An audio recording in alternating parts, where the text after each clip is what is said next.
دعا میں کسی خاص چیز کو بار بار مانگ کر جب تمہارا حوصلہ ٹوٹنے لگے اور جب تمہیں ایسا محسوس ہو کہ اللہ بھی تمہاری پکار سن نہیں رہا، تمہارا دل خود سے سوالات شروع کر دیتا ہے کہ شاید تمہاری پکار سنی نہیں گئی، تو قرآن خود تم سے کہتا ہے کہ تمہارے رب نے تمہیں تنہا نہیں چھوڑا اور نہ ہی وہ تم سے ناراض ہے۔ جان رکھو کہ اس رب کائنات کے لیے کچھ بھی ناممکن نہیں ہے، وہ جو چاہے کر سکتا ہے، وہ تو مختار کل کائنات ہے، اس کے ایک اشارے سے مقدر بدل جاتے ہیں اور اس کے ایک کن سے ہزاروں تڑپتے ہوئے دل قرار پاتے ہیں۔ وہ اللہ تو زمین و آسمان کا نور ہے، تو پھر وہ تمہاری زندگی میں اندھیرا کیسے رہنے دے سکتا ہے؟ اللہ اپنے نور سے تمہاری ویران زندگی میں روشنیوں کے اجالے بکھیر سکتا ہے۔ بے شک اللہ بڑا ہی قدردان ہے ان آنسو کا جو صرف اس کے لیے خاص ہو۔ اور سنو، تم بھی اللہ سے اللہ کو مانگا کرو اور تم لاکھ اپنا غم چھپاؤ، لیکن یاد رہے کوئی ہے جو ہر شے سے باخبر ہے، جو سینوں میں چھپے رازوں کو بھی جانتا ہے۔ یقین جانو اس کا وعدہ ہے کہ وہ کسی ذی روح کو اس کی ہمت سے زیادہ نہیں آزماتا۔ جہاں قرآن میں وہ تم سے مشکل اور آزمائش کی شرط مانتا ہے، وہی وہ آسانی کا بھی وعدہ کرتا ہے۔ جہاں وہ سجدہ ریز ہونے کو کہتا ہے، وہی وہ دعا کے لیے ہاتھ اٹھانے کو بھی افضل قرار دیتا ہے۔ اور جب دعا مومن کا ہتھیار ہے تو پھر مانگو اس سے کہ وہ تمہیں ان تکلیف دہ حالات سے نکال کر راحتیں عطا کرے۔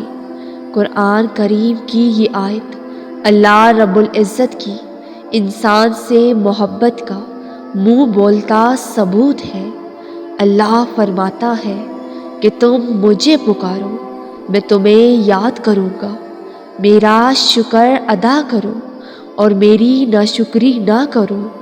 تم مجھے یاد کرو اطاعت کے ساتھ، میں تمہیں یاد کروں گا مدد و نصرت کے ساتھ۔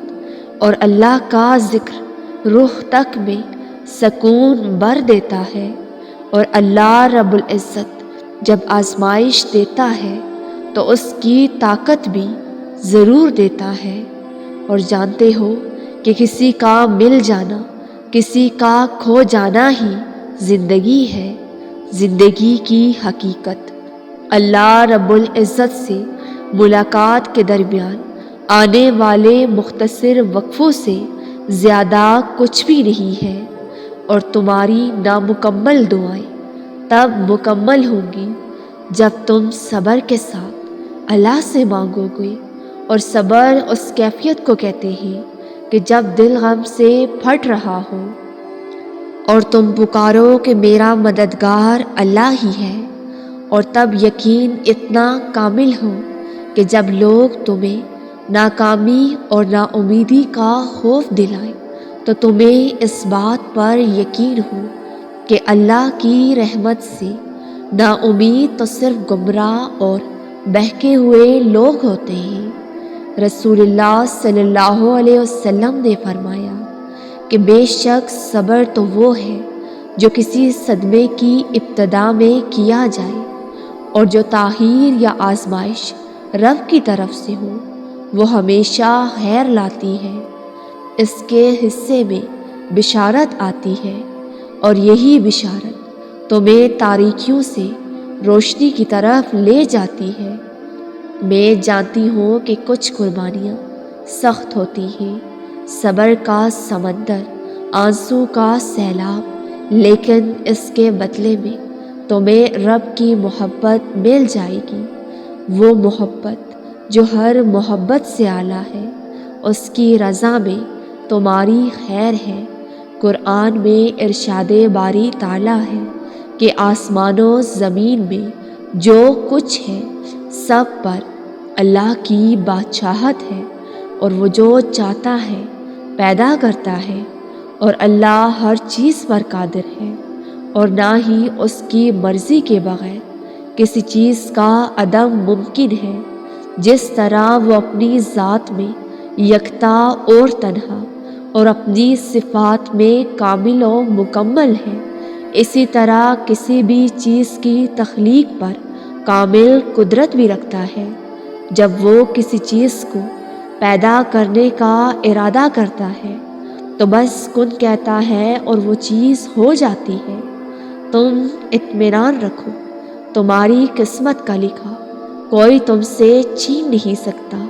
مطمئن ہو جاؤ، کیونکہ جب تم سچے دل سے اللہ کو پکارتے ہو نا تو کائنات کی ہر شے تمہارے لیے دعا بن کر نئے راستے پیدا کرتی ہے، جو تمہاری مایوسی اور ٹوٹے دل کو امید کی ایک نئی روشنی سے جوڑ دیتی ہے۔ میری اللہ سے دعا ہے کہ اللہ تمہاری ہر آزمائش کو ختم کر دے، تمہاری ساری مشکلوں کو آسانی میں بدل دے، اور اللہ تمہارا نصیب ایسا بنا دے جیسا تم چاہتے ہو۔ آمین۔ ویورز، اگر آپ کو یہ ویڈیو پسند آئے تو لائک اور کامنٹ کے ساتھ ہمارے اس نیو چینل کو سبسکرائب کر دیں۔